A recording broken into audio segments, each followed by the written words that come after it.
سجدہ شکر کیا ہے، کس انداز سے ہونا چاہیے، اس کا حق کیا ہے، یہ مقصد تھا آج کا۔ مگر آج اپنی ذات پر نظر دوڑا کے دیکھنا کہ چاروں طرف ہر جانب سے فقط شکوے ہی شکوے ہیں۔ ہم مادیت کی دوڑ میں، میٹیریلسٹک ریس میں اتنا آگے بڑھ چکے کہ روحانیت ہمارے قریب سے بھی نہیں بھٹکتی، ہمارے رشتے ہم سے دور ہو چکے۔ ہر جانب فقط ناشکری کی صدائیں ہیں، کوئی اپنے حال میں خوش نہیں۔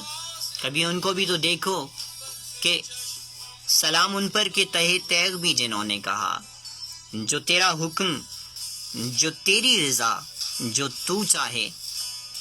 واصف علی واصف لکھتے ہیں کہ ہم میں سے ہر شخص بھیڑ میں کھڑا ہو کر گھر میں پیغام بھیجتے ہوئے کہتا ہے کہ رش میں پھنس گیا ہوں، اور ہر بندہ ہی یہ پیغام بھیجتا ہے۔ سوچنے کی بات ہے کہ پھر رش کیا ہے؟ ہر بندہ ہی تو رش ہے، ہر بندہ ہی تو دوسری کی نظر میں ہجوم ہے۔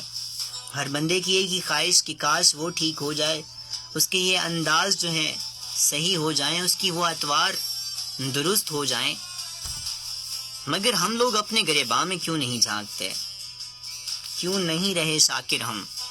کیوں نہیں رہے صابر ہم؟ وہی تو ہمارے اجداد تھے کہ خالق کائنات کے حبیب کے گھر والے ہیں، اور وہ بیبیاں جو گھروں سے بھی نہ نکلی تھیں، مگر حکم ہوا تو گھروں کو چھوڑا، اپنے معصوم بچوں کو لے کر۔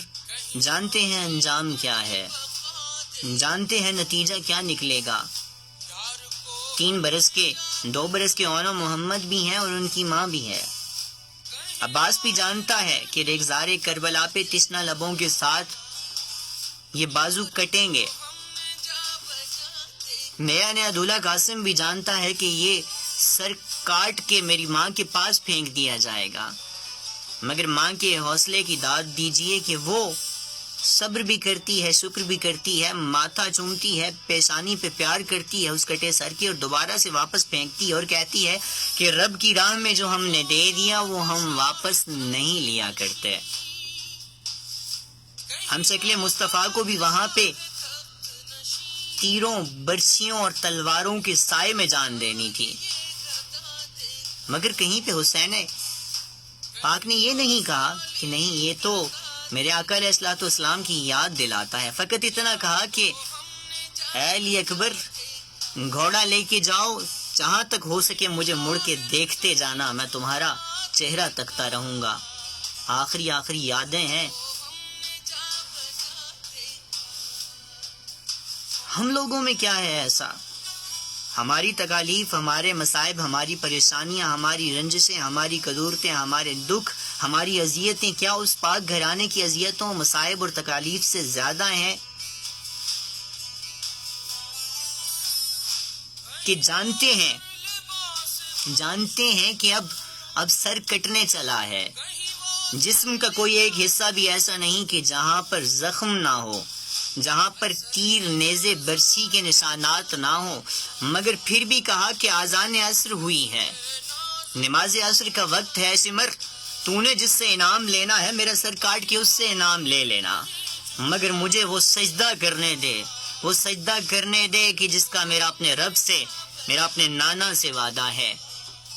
مگر ہم لوگ آج کہاں کھڑے ہیں؟ کیا کہیں پہ شکر بھی ہے؟ بس باتوں کے تیر چلاتے ہیں، کردار میں اپنے کچھ نہ بچا۔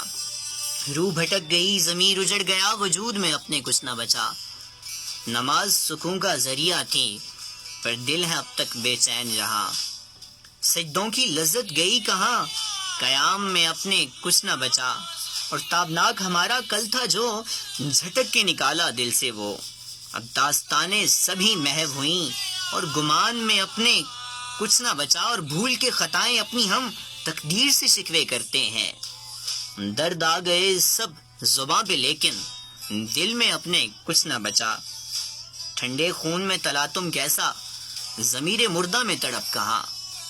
تکبیریں سنی، آذانیں سنی، پر شاید ایمان میں اپنے کچھ نہ بچا، اور یہ سوچ کے بیٹھے محفل میں مدہوش سے ہو کے نکلیں گے، ہمیں کہیں ساقی نظر نہ آیا صبغت، اور جام میں اپنے کچھ نہ بچا۔